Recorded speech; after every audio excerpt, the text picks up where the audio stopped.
नमस्कार मंडळी, मी गायत्री स्वामी आणि बातमी मागची बातमी या विशेष कार्यक्रमात आपलं स्वागत आहे, जिथे आजच्या 3 महत्त्वाच्या बातम्या. यात अण्णा हजारेंच्या इशाऱ्यामुळे मुख्यमंत्र्यांनी तातडीने माहिती अधिकार कायद्यातील बदलांना दिली स्थगिती. गोकुळ ठरावांची संख्या सर्व गटांनी फुगवली. फिफा विश्वचषकात बेल्जियमचा सेनेगलवर 3-2 ने ऐतिहासिक विजय. तर बोस्नियाला हरवून अमेरिकाही अंतिम 16 मध्ये. या बातम्यांच्या मागचं राजकारण, समाजकारण आणि अर्थकारणाचा लेखाजोगा यात मांडलाय. यामुळे आता वरवरची बातमी नाही, तर बातमी मागची बातमी जाणून घ्या.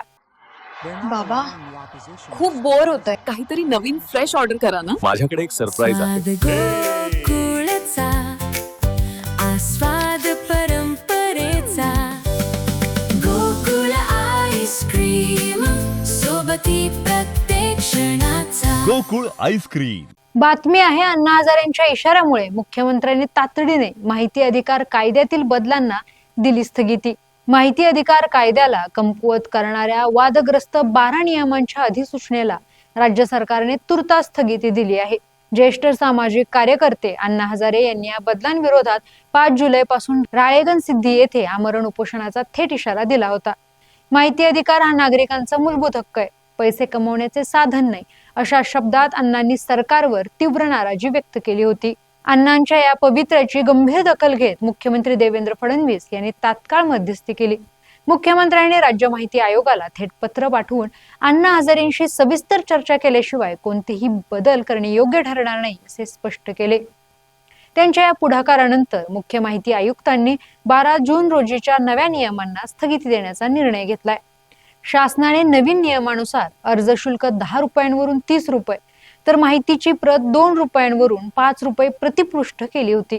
याशिवाय प्रथम अपिलासाठी 50 रुपये आणि द्वितीय अपिलासाठी 100 रुपये शुल्क आकारले जाणार होते.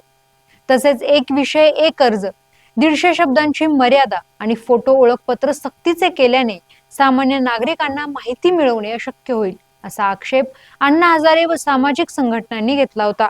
अण्णा हजारे यांच्या आंदोलनाच्या इशाऱ्यानेच तत्परता दाखवत मुख्यमंत्री देवेंद्र फडणवीस यांनी माहिती अधिकार कायद्यातील बदलांना स्थगिती दिली. बातमी आहे कोल्हापुरातून. गोकुळ ठरावांची संख्या सर्व गटांनी फुगवली. सध्या जिल्ह्यात गोकुळच्या निवडणुकीमुळे वातावरण चांगलंच तापलंय. गोकुळ निवडणुकीचे ठराव दाखल करण्याचा पहिला टप्पा काल पूर्ण झाला. सर्वच पक्षांनी जोर लावत वाजत गाजत ठराव दिले होते, पण सहाय्यक निबंधक आणि पक्षांनी दिलेली आकडेवारी यात फार मोठी तफावत दिसून आली आहे. पक्षांच्या म्हणण्यानुसार 7325 ठराव दिले होते, तर सहाय्यक निबंधक यांच्याकडे प्रत्यक्षात 5439 ठराव दाखल झाल्याची अधिकृत आकडेवारी समोर आली आहे. 56 संस्थांचे ठराव दुबार झाले. एकाच व्यक्तीच्या नावे 123 ठराव आले आहेत. यामुळे जोरदार शक्ती प्रदर्शन करणाऱ्या सर्वच पक्षांनी आकडेवारी फुगवल्याचे समोर आले आहे. बातमी आहे फिफा विश्वचषकातून. बेल्जियमचा सेनेगलवर 3-2 ने ऐतिहासिक विजय. बोस्नियाला हरवून अमेरिकाही अंतिम 16 मध्ये दाखल. फिफा विश्वचषक 2026च्या बाद फेरीत आज फुटबॉल इतिहासातील अत्यंत अटीतटीचे आणि थरारक सामने पाहायला मिळाले.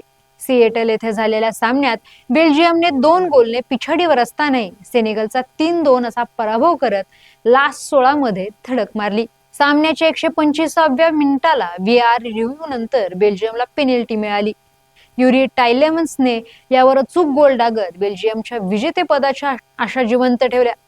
सेनेगलच्या लॅमिन कामाराने केलेल्या एका चुकीमुळे हा सामना त्यांच्या हातून निसटला.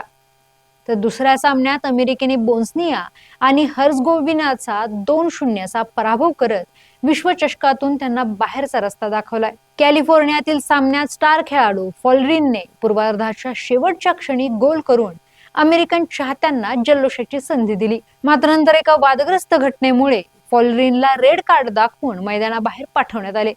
10 खेळाडूंसह खेळत असतानाही अमेरिकेने वर्चस्व राखत बाद फेरी निश्चित केली. या रोमांचक विजयामुळे स्पर्धेतील चुरस आणखी वाढली आहे. धन्यवाद आणि पाहत राहा सकलम.